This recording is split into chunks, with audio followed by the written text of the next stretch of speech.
Oh, hey there. Now, tomorrow's Good Friday, depending on when you watch this, but when I'm recording this, tomorrow's Good Friday. And a lot of you may know Good Friday as a day that you get off of work or a day that stores are closed that you want to go to. But I want to remind you what Good Friday actually is, okay? Good Friday is the day that Jesus was crucified. Now, the night before that, he was having Passover. And now, why is this significant? Okay, because I think that if we're not Jewish or don't know Jewish people, maybe we don't know the custom.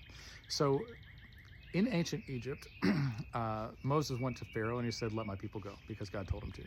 And Pharaoh insisted that he was not going to let the people go, at which point 10 plagues were brought upon Egypt in escalating fashion. They started off relatively mild, and then they got significantly worse. Okay, so there was things like lice and flies and frogs and hail and darkness and things.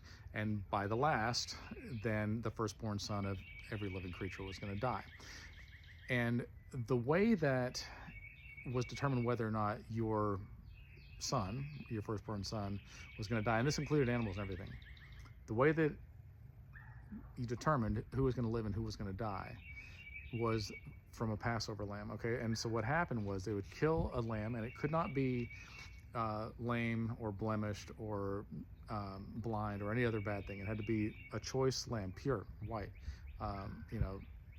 blameless, perfect, spotless. And then they would kill this lamb, and they took the blood and they put it over their doorpost.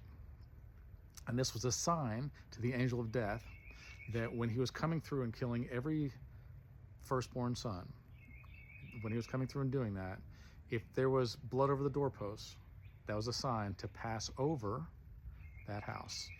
That house would not have their firstborn son or any of their firstborn animals, male animals, be killed. That was the sign. These people did nothing of any merit to be passed over, except they had the faith to believe that if they were told to do this thing, and that was the sign, that they would do it.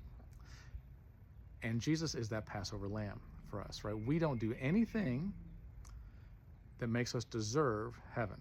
We don't do anything that makes our sins, we're not paying the price for our sins. Jesus paid the price for our sins. But if his blood is over us, then we are passed over for death and hell. And that is a beautiful, beautiful thing. And so that was what was happening right now, but 2,000 years ago. And then they crucified him mercilessly in our place. But then 3 days later, he rose again. He rose from the dead. And the significance is that if we believe in him now, then we will join him in heaven later. That just like we are suffering as he suffered, that we will rise again and we will be in heaven with him when that time comes. And so because he rose again from the dead, then we one day will rise again from the dead. I remember I was in Israel several years ago, and I was taking pictures and videos, as I'm in the habit of doing.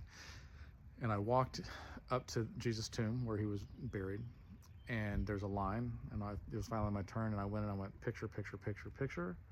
And in my head, for a split second, I thought, there's not much to see here. I need to get out of the way so that other people can have a turn. And as I thought that, I turned around, and the door had been swung all the way open, and there was a sign on the door that said, "He's not here, for he is risen." And it took my breath away. He is not here, for he is risen. And then I teared up because I realized that there's nothing to see here because he's not here anymore. And one day we'll rise again too. Don't forget what Easter's about. Love you guys.